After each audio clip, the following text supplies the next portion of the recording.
suis un petit peu... comment dire... désappointé.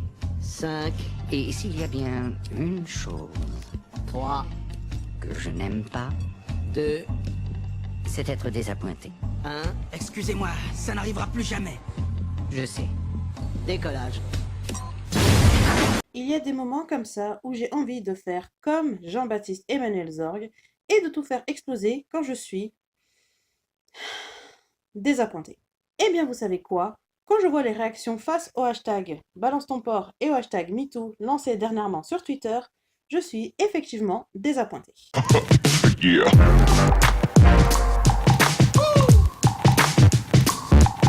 Mais avant de parler de tout ça, il faut qu'on revienne sur l'élément déclencheur de tout ce tourbillon, l'affaire Weinstein.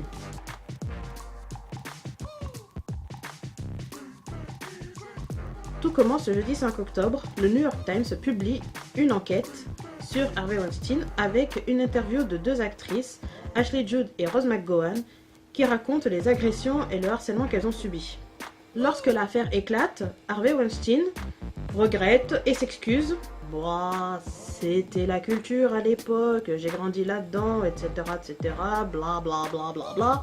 Bref, vous-même vous savez. Il s'éloigne de la Weinstein Company, sa boîte de production, et est finalement renvoyé de sa boîte par le conseil d'administration. Puis tout va très vite, plusieurs autres actrices dénoncent les agissements d'Harvey Weinstein, comme Gwyneth Paltrow, Angelina Jolie, Lupita Nyong'o, Emma Deacon. Elles ont toutes dénoncé le harcèlement, les agressions et même les viols qu'elles ont subis de la part d'Harvey Weinstein. Finalement, la parole se libère et quelques jours plus tard, cette affaire prend une tournure judiciaire. Et au fait, c'est quoi le rapport entre Balance ton porc, MeToo et l'affaire Weinstein? Ne t'inquiète pas, j'y viens. Dans la foulée, en France, une journaliste, Sandra Muller, lance le hashtag Balance ton porc et invite toutes les femmes à raconter le harcèlement qu'elles ont vécu de la part de leur employeur sur leur lieu de travail. Elle va même jusqu'à inciter ces femmes à balancer le nom de leurs harceleurs et de leurs agresseurs. Dans le même temps, l'actrice Alyssa Milano lance le hashtag MeToo, tag qui a déjà servi il y a une dizaine d'années à dénoncer les agressions sexuelles et les viols que les femmes ont subis. Comme quoi, c'est pas si nouveau que ça, les dénonciations sur internet. Au final, le hashtag Balance ton porc n'a pas uniquement servi à dénoncer le harcèlement sexuel sur les lieux de travail. Moi, par exemple, je me suis servi de ce hashtag pour dénoncer le harcèlement de rue que j'ai pu vivre. D'autres femmes l'ont utilisé pour dénoncer le harcèlement dans d'autres circonstances qui ne soient pas professionnelles ou qui ne soient pas en rapport avec le harcèlement de rue.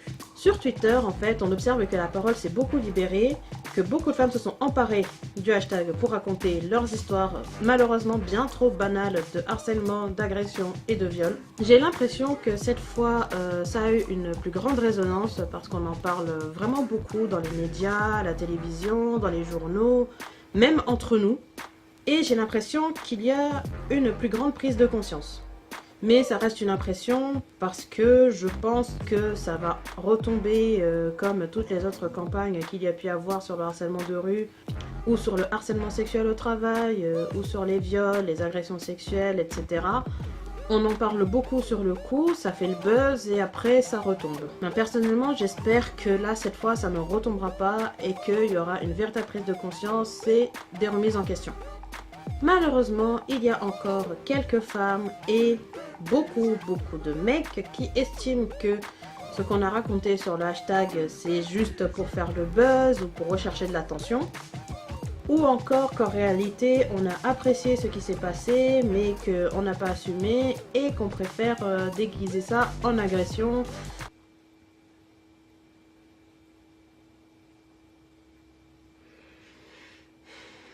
Mais ces tout derniers jours, on a atteint un niveau d'indécence que je n'aurais jamais cru possible. Raphaël Enthoven et l'injonction à porter plainte. Pour ce cher monsieur Enthoven, le problème du hashtag Balance ton porc, c'est le balance. Monsieur Enthoven, il a raison. C'est vrai qu'on devrait porter plainte. Le problème, c'est que pour porter plainte, c'est la croix et la bannière. Il faut déjà des ressources mentales, il faut avoir cette force mentale pour pouvoir y aller. Et il faut les ressources financières si jamais ça dépasse le cadre de la plainte et que ça va directement en justice. Ensuite, le problème des plaintes, c'est qu'il faut des preuves. Et quand on n'a pas de preuves, c'est parole contre parole et ça peut être extrêmement difficile pour la victime. Et si on n'a pas de preuves, il faudrait des témoins. Le problème, c'est que dans des cas de harcèlement sexuel au travail, il peut y avoir des témoins mais qui vont refuser de témoigner. Mais surtout, ce sont des choses qui se passent quand on est isolé et donc il n'y a pas forcément des témoins. Donc on est seul encore une fois et ça va être parole contre parole. Et last but not least, les policiers qui parfois refusent de prendre ta plainte. Et s'ils ne refusent pas de prendre ta plainte, ils te culpabilisent, ils te posent des questions gênantes sur comment tu as réagi ou sur ton attitude.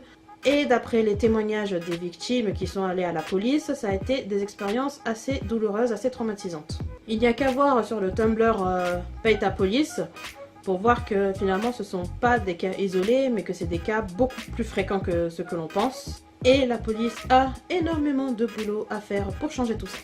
Mais le pire, c'est pas quand tu réussis à porter plainte et tout. Non, le pire, c'est quand tu vois ta plainte classée sans suite. C'est bien beau de dire oui, il faut aller porter plainte. Le problème, c'est que 95% de ces victimes perdent leur emploi. Que ce soit à cause d'une démission ou que ce soit parce qu'elles ont été licenciées ou rétrogradées. Sans oublier les plaintes en diffamation qu'on peut se manger en retour. Et ça, les agresseurs et les harceleurs adorent en jouer.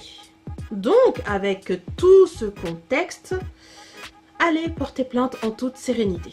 C'est pas de notre faute en fait si Twitter est beaucoup plus accueillant qu'un commissariat de police. Laurent Bouvet et les mecs super cool. Et un hashtag balance ton mec super cool pour mettre en valeur les hommes qui ne se conduisent pas comme des porcs. Remerciez les mecs qui n'ont pas eu un comportement de merde. Remerciez les mecs qui ont eu un comportement normal. Alors là, bravo. Il vient de level up le Not All Men.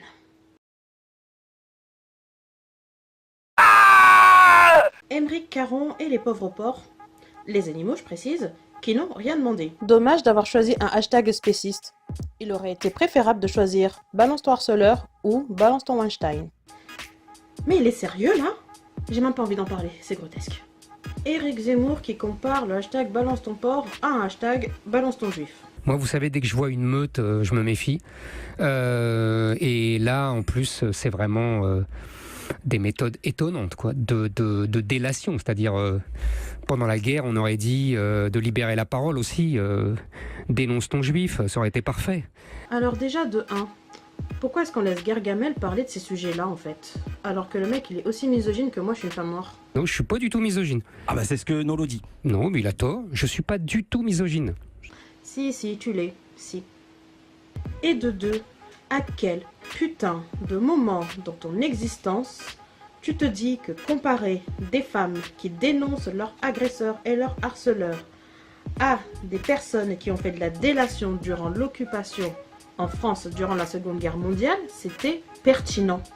À quel putain de moment c'est pertinent? Sérieux les mecs, vous me fatiguez. Hein. Meuf, attends, niveau indécence, je crois qu'il y a pire. Quoi? Qu'est-ce qu'il y a pire que ça?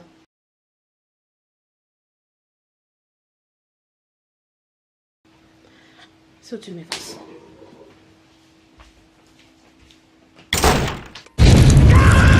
Le pire, c'est qu'on est scandalisé, on est dégoûté, on est écœuré par l'affaire Weinstein, mais on n'hésite pas à dérouler le tapis rouge à un certain réalisateur qui est accusé de 5 viols et agressions sexuelles. Je le redis pour qu'on soit clair, on n'hésite pas à dérouler le tapis rouge à un réalisateur accusé 5 fois de viol et d'agression sexuelle, qui a fui les États-Unis pour ne pas être condamné et que la France ne compte pas extrader.